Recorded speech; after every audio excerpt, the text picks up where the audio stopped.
Good morning, students. Yesterday, we had seen in the video how Garibaldi had played a great role in the unification of Italy, something which they had been attempting for a very long period of time and had never succeeded.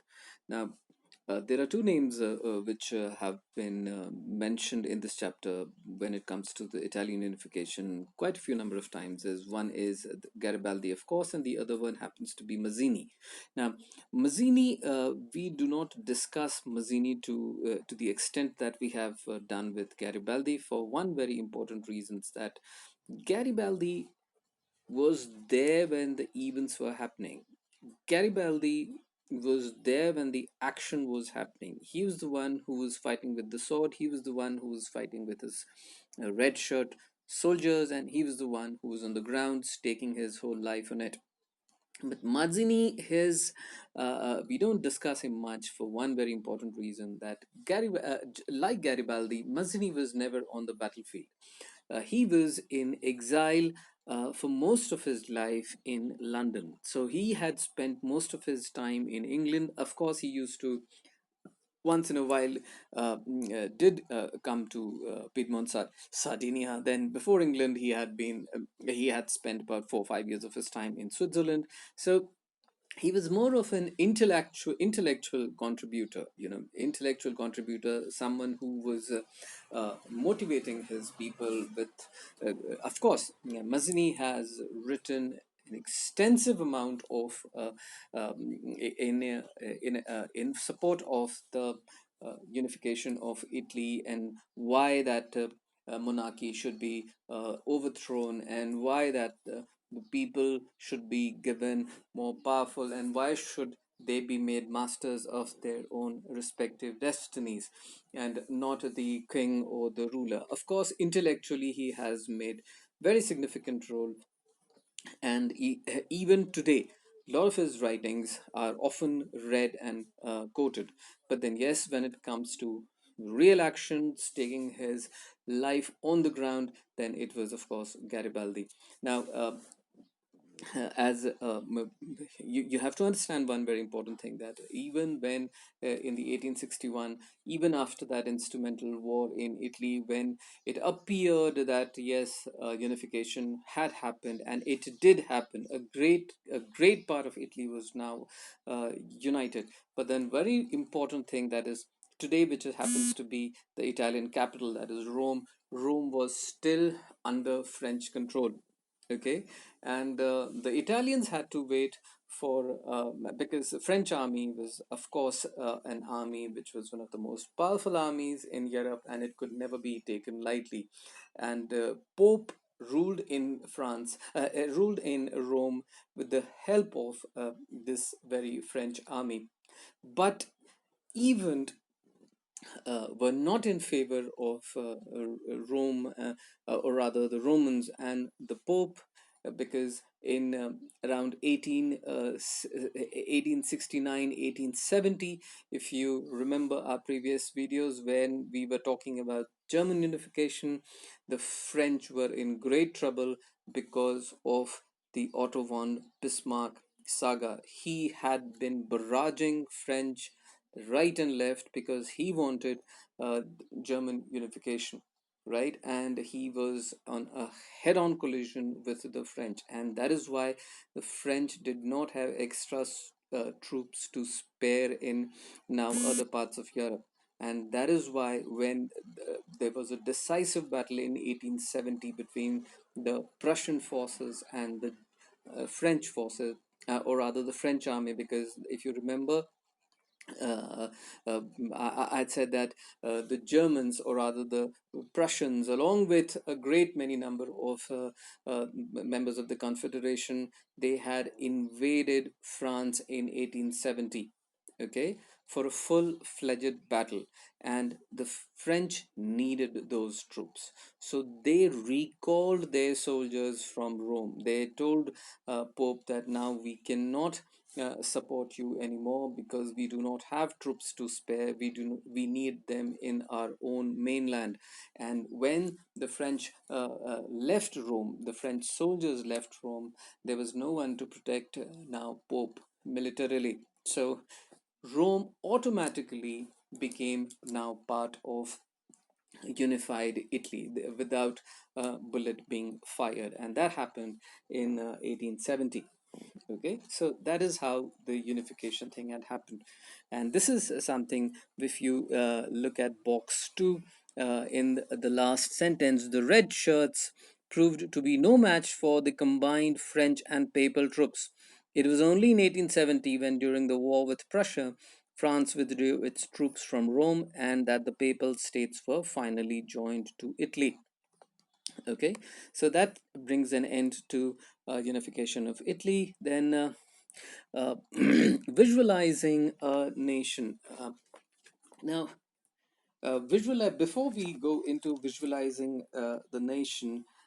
This is the strange case of Britain. There is a topic. If you see the strange case of Britain, that's what it is about. The model of the nation. Now you have to understand this. Why it is said that it is a strange case of Britain, because Britain did not have the revolution like in France, and it did not have the revolution, whether it was in 1830 or whether it was in 1848.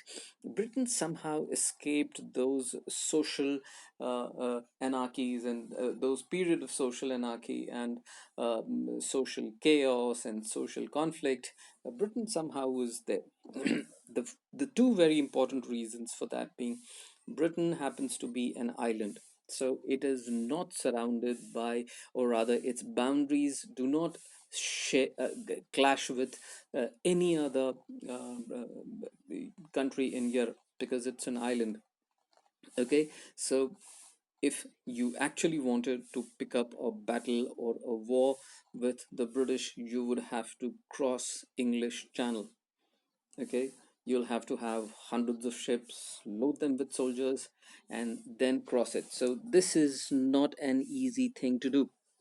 So that was the first reason, and the second very important reason was that uh, Britain had seen industrial revolution much before the other countries of Europe. Okay, so they had started having industrial revolutions late 16th century, and by 17th century they were going full throttle with industrial revolution, the power of steam, if you remember. And that is the reason why the social equality there was not as profound and as alarming like it was there in the other parts of Europe, where industrial revolution had taken almost like 80 to 90 or even 100 years to reach and to take roots in different countries of Europe. And that is why we call this a strange case of Britain, whereby England almost had an era of peace, much in comparison to the other powers of Europe, who then were fighting all the time. Okay, now coming then now to the topic of visualization of a nation, then this is essentially, guys, it is how the nation state had, this is something which we had studied right in the beginning, whereby the concept of nation state had taken its root, and now it was not about monarchies and it was not about kingdoms. Now Europe was about nations, it was about countries, it was about fixed boundaries. Right now, it would not be about, the boundaries keep changing all the time, depending on how good the ruler was. So now there was a complete concept of nationalism. You were a French, you were a German, because now Germany was united, Italy was united, France always was. The earlier power structure had dissolved completely. Okay, now coming to the last topic for this chapter, which is nationalism and imperialism. Now, nationalism, right in the beginning, if you remember, we had said that nationalism essentially, and in a very plain, simple term, means the love for your country. Right, that is something which nationalism is about, and the other things emanate from your love for the country, whether you go for, now love for the country cannot be just about the love for the geography, it is also about the love for the people of your country. And if you have to love, if you event when you love the people of your country, you want their welfare, you want their well-being, then you set up institutions to ensure that, then you set up laws to ensure that, yes, the welfare does happen. uh, and that is what it is about. So nationalism incorporates a lot of things at the same time. Nationalism is not just about a massive army or about battle tanks and fighter jets, and no, it is not just about that. Nationalism is also about that you want your people to have good health services, you want your people to be educated, you do not want poor to sleep hungry. Everything ultimately builds up nationalism, and once you have nationalism, you ensure that these things are taken care of. So that's why you do not want your land to become the land of the criminals, so that is why you make laws for that. Then once you make laws, you also want to ensure that those laws are implemented without partiality, where everyone is equal in the eyes of law. So all those things, if they start, those become the ideals. All those things become the ideals when you have a nationalistic zeal. Now, but the topic now is nationalism and imperialism. But then, what is imperialism? Nationalism, of course, we have discussed in great detail, but imperialism is essentially about, yes, it is great to have pride in your country, it is great to have love for your country, but the point is, there comes a time when in history, a lot of people and a lot of empires and a lot of countries, what they have done is they have wanted to expand that power of their respective countries. Now, expanding the power and taking it to different lands. Now, but how do you take it to different lands? But essentially, in imperialism, what they have done is, of course, expanding the power, but then at the expense of some other country. You colonize the other country, like the British did in India. Okay, they expanded their power, the British power, which England, which was thousands of kilometers away from India, they came here, colonized it. Now, colonization would mean, of course, they are here to stay. Now, the sovereignty of the people of India was taken away. Indians could not take their own decisions. Indians were no more the master of their own lives. Now, all the major decisions about their lives, about their state structures, about their institutions, about the social structures, now would be taken by some other colonial power. And this is something which happened for these 200-300 years, where not just the British, that they were keen on colonization. Every European power was into this process of colonization, where the Spanish and Portuguese started colonizing Latin America and South America, and then the Germans, the Portuguese and the French mainly, they started colonizing Africa. French also had their colonies in Southeast Asia.